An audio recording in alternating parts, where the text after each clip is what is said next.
C'était il y a un peu plus de 75 ans, le soir du 3 septembre 1942 dans les Marolles. L'occupant allemand arrêtait plus de 700 juifs.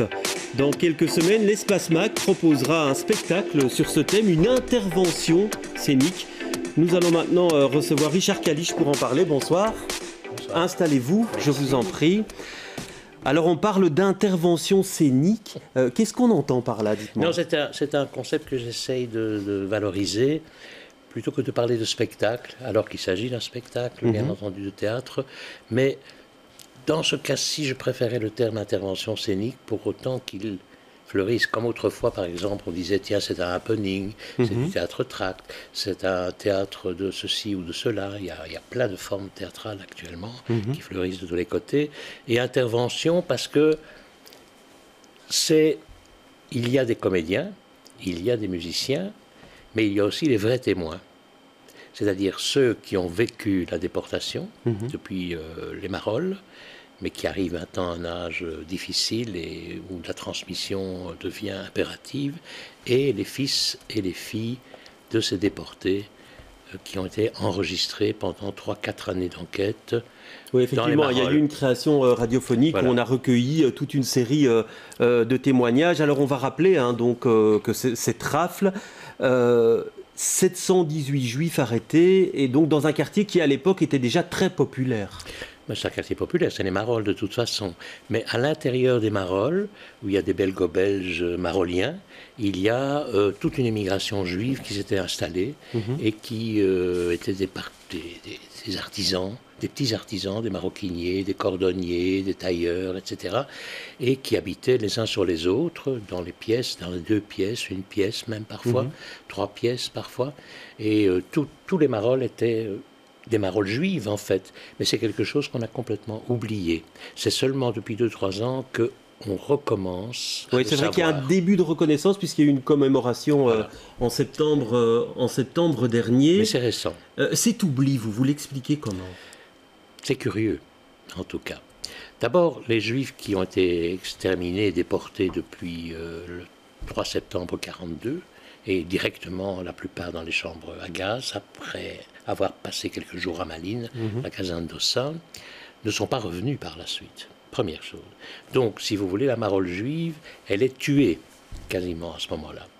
Très peu sont revenus, et ceux qui sont revenus ne sont pas revenus habiter là, la plupart du temps. Donc, progressivement, c'est d'autres vagues d'émigration qui sont venues s'installer. Les Juifs se sont disséminés, ont monté aussi vers le haut de la ville, comme ça se passe souvent avec les émigrés. On s'installe près de la gare et puis on monte au fur et à mesure d'une ascension sociale. Mais là, ils étaient très peu, et c'était une autre population à qui ça n'a pas été transmis, tout simplement. Et donc pas de volonté des autorités politiques à l'époque de rappeler ce passé-là. C'est vrai que c'est récent finalement. Ce n'est pas enseigné. Ouais. Ce n'est pas enseigné carrément. Alors il y a des promesses des autorités, mais ce n'est pas enseigné. Il faut savoir d'ailleurs que le spectacle que nous jouons à l'Espace MAG, puisque ça c'est aussi important de dire pourquoi ça se joue là, n'a pas été financé par la communauté française. C'est un refus. Les financements viennent d'ailleurs.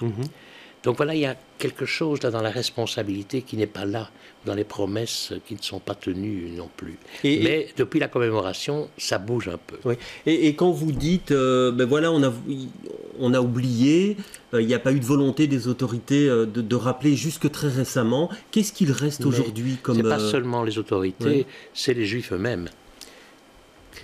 Vous savez, c'est quand même historiquement connu maintenant que les Juifs eux-mêmes, à la sortie de la guerre, ne voulaient pas raconter. Et même à leurs enfants, ne voulaient pas raconter. Ce silence, si vous voulez, est resté très très présent dans les familles.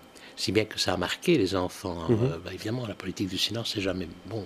Et de la présence juive dans ce quartier-là, qu'est-ce qu'il reste aujourd'hui? Est-ce qu'il y a encore des traces? Parce que j'ai cru comprendre qu'à un moment donné, vous allez quitter l'Espace MAC pendant le spectacle. Pendant le spectacle, on fait une intervention dans la rue des Tanneurs pour un immeuble, parce que si on en fait plus, c'est un spectacle alors qu'il dure beaucoup trop longtemps, c'est difficile, en plus en février, enfin bon...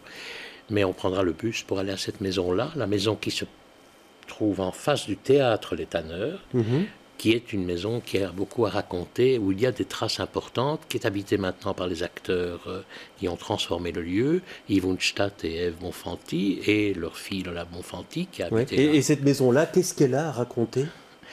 Toutes les maisons qui avaient autour, il y avait à peu près 70 à 80 juifs qui habitaient là, les uns sur les autres, dans toute une série de petites maisons, dont on voit encore les traces, puisque le lieu a été transformé, et surtout une porte, où on peut retrouver des traces très très importantes et qu'on peut voir, les gens ne le voient pas, ce n'est pas un lieu visitable comme ça, mais avec nous, oui, des traces importantes de la vie juive, mais ça je ne dévoilerai pas tout à fait. Non, gardez effectivement. Donc, on aurait pu faire d'autres maisons, mais c'était trop difficile, ou bien ça prenait trop de temps, donc on a choisi une maison, le déplacement jusque-là, une chanson là-bas d'ailleurs, aussi les traces, le commentaire sur ces maisons. Ouais. Alors c'est une création que vous voulez pédagogique. Hein. Moi je ne suis pas un pédagogue parce que je suis un créateur. Les créateurs ne sont pas des pédagogues. Il se fait que j'ai une facilité de parole qui fait que... Mais le spectacle n'est pas pédagogique. Et donc on va raconter l'histoire. On va raconter chacun son histoire. Dans un rapport de proximité avec le public. C'est-à-dire, c'est une sorte de... J'appelle pas ça un devoir de mémoire, j'appelle ça un partage de mémoire. Donc, pour une audience à qui on communique son expérience, son vécu, etc. Sachant que l'histoire globale, elle est connue, ou elle fera simplement l'objet d'un chapeau. Mais nous ne sommes pas des historiens, je ne suis pas un historien, je n'écris pas un spectacle historique sur l'histoire et dans l'histoire, mais... On conduit à plusieurs, d'ailleurs, avec Sam Touzani, d'ailleurs, qui porte aussi le projet, ce qui est aussi une chose exceptionnelle, parce que je crois que c'est la première fois qu'il porte un projet sur la Shoah, ce qui est quand même très, très important, dans un espace qui est presque au cœur des Marolles, l'espace MAG, qui est un espace, comme vous savez, consacré aux cultures méditerranéennes. Et donc c'est rue du Poinçon, hein, pas tellement loin de l'IEX, pour ceux qui ne connaissent pas. Exactement. Et de César de Parme, etc. Et on traverse et on se retrouve dans les Marolles, etc. Historique, effectivement. Et aussi, cette ouverture est très importante puisque nous ne cessons de réclamer des liens, de la convivialité, des rencontres de communauté. Je mets entre guillemets parce que le terme de communauté, moi, me pose un problème. Parce que je pense que l'individu est principal, en fait. Même si on dit qu'on appartient à telle communauté, moi, je plaide, et ça, c'est le travail des créateurs, de plaider pour l'individu. Ouais. Et donc, c'est un spectacle qui sera joué là. Selon vous, il ne peut être joué que là, dans le quartier. Je l'ai voulu que là. Je l'ai voulu que là. Si je fais, parce que je voulais un théâtre de proximité qui évoque un lieu, les gens qui ont été, etc. Et c'est pas un grand livre d'histoire. Ce n'est pas la liste Schindler, par exemple. Et si je voulais le faire dans d'autres quartiers, ce serait différent. Le spectacle serait différent, les témoins seraient différents. Mais ici, dans les Marolles, c'est très judicieux parce qu'il y avait une très grande concentration, en fait, de Juifs. Et ça fonctionnait comme un village. Joost Lonsin, qui a quand même fait l'histoire de ce quartier, qui est le seul qui a fait cette histoire, dans un livre qui s'appelle aussi Rafle dans les Marolles. Il a fait un travail considérable. Il montre bien qu'un village juif s'était reconstitué et que c'était beaucoup plus facile pour les nazis. En 3 septembre 1942, ils ont toutes les listes, maison par maison, numéro par numéro, avec les noms. On bloque le quartier à une rue, un bout de la rue des Tanneurs, l'autre bout de l'autre côté, et des camions rue Blas qui bouclent vers le haut. Donc c'est un piège total. Et ils avancent maison par maison. Vous avez 10 minutes, ils sonnent. Vous avez 10 minutes pour faire votre paquet. Vous montez dans les camions. Alors le nombre de protestations, de fuites de dernière minute, de possibilités de solidarité avec la population, parce que la population des Marolles autochtones, elle est plus anti-pouvoir que anti-juive. Elle est antisémite aussi, comme tout le monde, mais elle est plus... Donc, elle aide aussi à passer là par le toit, etc., ou bien descendant. Mais non, madame, elle est partie depuis longtemps, il n'y a personne. Vous pouvez monter, mais il n'y a personne. Donc, découragé par les voisins. Donc, ça fonctionnait aussi.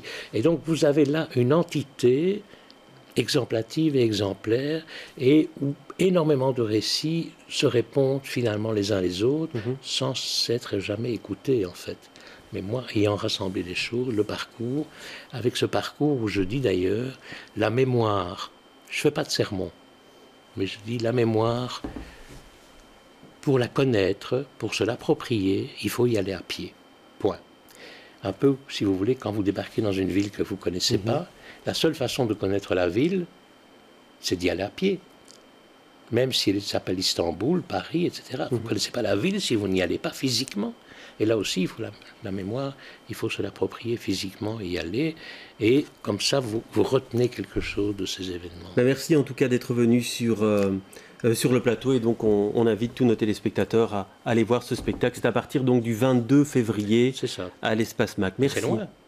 Ah ouais. Vous avez encore un mois et demi, nous on est en plein chantier. Mais pourquoi pas. Merci en tout cas d'être venu sur notre plateau.